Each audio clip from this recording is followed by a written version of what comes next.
Hi పిల్లలు, ఈరోజు ఇంకో కొత్త స్టోరీ గురించి తెలుసుకుందామా? ఒక తెలివైన ఉడత ఎలా తన ధాన్యాన్ని కాపాడుకుందో ఈ స్టోరీలో తెలుసుకుందాం. ఒకప్పుడు ఒక పెద్ద అందమైన అడవి ఉండేది.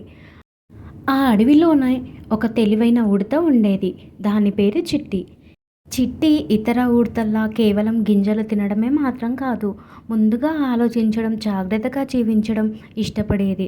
అడవిలోని జంతువులందరూ ఆటలాడుతుంటే చిట్టి మాత్రం చుట్టూ చూసి ఏం జరుగుతుందో గమనిస్తూ ఉండేది. ప్రతిరోజు ఉదయం చిట్టి చెట్టు కింద కూర్చొని చెట్టుకు దూకుతూ గింజలు, పండ్లు సేకరించేది. కానీ అది వాటిని వెంటనే తినేది కాదు. కొన్నిటిని చెట్టు రంధ్రాల్లో, కొన్నిటిని నీళ్ళలో దాచిపెట్టేది. ఒకరోజు కోతి అడిగింది, చిట్టి, నువ్వు ఎందుకు ఇంత దాచుకుంటావు? ఇప్పుడే తింటే సరిపోదా అని అంటుంది. చిట్టి నవ్వుతూ చెప్పింది, ఇప్పుడే తినేస్తే రేపు ఆకలిగా ఉంటే ఏం చేస్తాం? ముందుగానే సిద్ధం కావాలి కదా అని అంటుంది. కోతి నవ్వేసి, ఏమిట్రా ఇంత చిన్న దానివి పెద్ద పెద్ద మాటలు మాట్లాడుతున్నావు అని అంటుంది. అది వినిపించిన కుందేలు, జింక, పక్షులు కూడా చిట్టిని చూసి సరదాగా తీసుకున్నాయి. కొన్ని రోజుల తర్వాత ఒక భారీ వర్షం కురుస్తుంది. 3 రోజులు వరుసగా వర్షం ఆగట్లేదు. చెట్ల మీద ఉన్న పండ్లు కింద పడిపోయాయి. చాలా గింజలు నీటిలో కొట్టుకుపోయాయి. జంతువులందరూ ఇబ్బంది పడ్డారు. అప్పుడు కుందేలు అంటుంది, ఏం చేద్దాం? ఎక్కడా ఆహారం లేదు. అప్పుడు కోతి బాధతో చెప్పింది, అప్పుడు చిట్టి మాట వినాల్సింది. చిట్టి మాట వింటే బాగుండేది అని అంటుంది. ఆ సమయంలో చిట్టి ఇలా అంటుంది, నా దగ్గర చాలా ఆహారం ఉంది కదా, అందరం కలిసి తింటే సరిపోతుంది అని అంటుంది. అందరూ ఆశ్చర్యపోయారు. నువ్వు మాకు ఇస్తావా అని అడిగారు. చిట్టి నవ్వింది, మనం అందరం స్నేహితులం కదా అని అంటుంది. అదే సమయంలో అక్కడికి ఒక నక్క వచ్చింది.